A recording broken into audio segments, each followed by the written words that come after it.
How would you feel if you couldn't be with the person you love the most in the world? Or if you couldn't be who you really wanted to be, just because it made a couple people feel uncomfortable? Right about now, you're probably thinking my talk is something about gay marriage and that it was legalized recently, or Caitlyn Jenner. And it's not. Not exactly. The thing which I'll be talking about is my opinion that everybody should be able to do as they want and be who they want, as long as it doesn't hurt anybody. All right, so during this talk, I'm going to talk about two things. The arguments that some people have against what I touched upon at the beginning. Number one, be with who you want to be. And number two, be who you want to be. All right. Now, the main gripe I, and probably you guys, hear the most about number one is that Jesus hates gays and that the Bible says homosexuality is bad. And I'm not saying it's bad to listen to the Bible or anything. In fact, I think it's wonderful. So many people have found something to put so much love and faith into. I guess what I'm just saying is the Bible is a long and complex document with so many conflicting interpretations that you can find text to probably justify or unjustify just about anything. So, all right. So, I guess the question is, which one's right? Or better yet, which one's wrong? And honestly, I have no clue. That's not up for me to decide. That's up to you. It's up to you to decide which one you're going to listen to.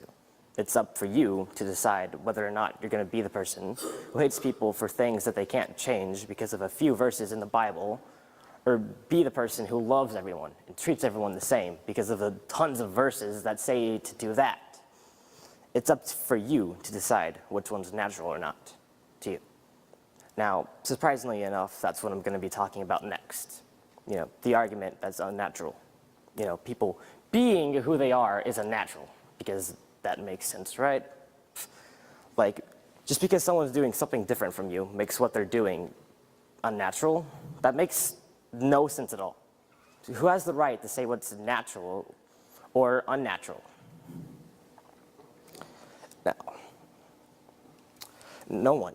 No one has the right to say what's unnatural or natural, because people are weird. People are going to like different things. People are going to do different things.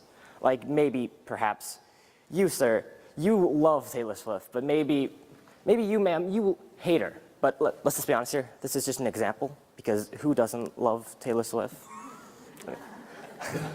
But you both may like, I don't know, Miley Cyrus, whoever. It doesn't matter. What I guess I'm just sort of saying here is, you're going to like things, and you're going to not like things. You're going to have differences, and you're going to have stuff in common. But what I think is the differences are going to outweigh what you have in common. All right, so during this talk, I talked about pretty much two things. Two things, that's it. Two things. Now, you can take either of those things from the speech or neither. I can't really make you do anything. But if you were to take anything, I'd like for you to take what I'm about to say. I feel like everybody should have the opportunity to be who they are without being judged or being in fear of being made fun of. Because humans are weird. Everything that makes up humans is weird, from the strange, mushy stuff inside of us to the weird, awkward words that come out of our mouth to the weird emotions in our head. We're all human. No, we're all people. And people are going to be different. You can't change that. You're going to be different. You can't change that. You can't change you. Don't change you.